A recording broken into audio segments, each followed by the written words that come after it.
My mom, to this day, claims my first word was Spider-Man. Dave Chisholm was born in Fairbanks, Alaska. Now he lives in Rochester. Which is probably not true. While his mother's claim remains disputed, he does admit. My earliest memories are comic books. But now he's moved to the other side. He's lived in Rochester for about 10 years, and among a couple other gigs, he's a comic book artist. His love of reading comics changed into making them when he discovered what was happening behind the pencil. Sound effects where you draw. It became more about the people making the comic than the characters that were being portrayed. I wasn't interested in Spider-Man as much as I was interested in like Todd McFarlane's Spider-Man. Chisholm's passion and trademark is using form to tell a story. So this is the story proper, very linear, and then when she has the flashback. Unlike this video, which is told in one linear frame at a time, Chisholm moved from being side by side with his own heroes to finding his own path and his own pencil.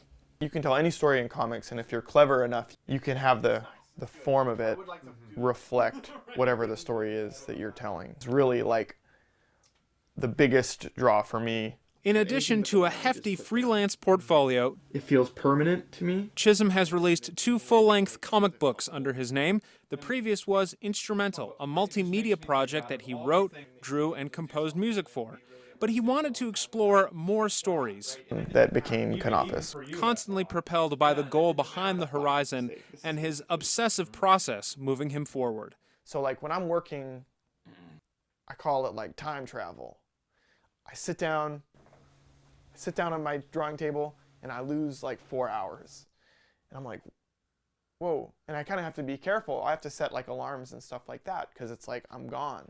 On the topic of sci-fi, CANOPUS uses plot and form to detail the story of a woman named Helen who wakes up on an alien world with no memory, a woman whose past is erased and must draw from the world around her.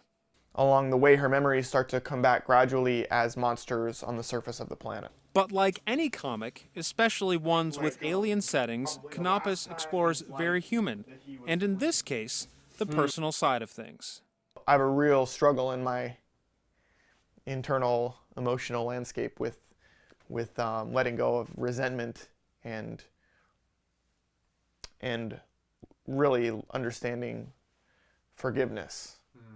It's something I've really struggled with in the sense that sometimes it really feels like forgiving someone without contrition on their part feels like an injustice in itself. Beyond telling a great story with great visuals, this project accomplishes a personal goal by maybe using the other side of the pencil to erase and to draw a new form to help tell a new story.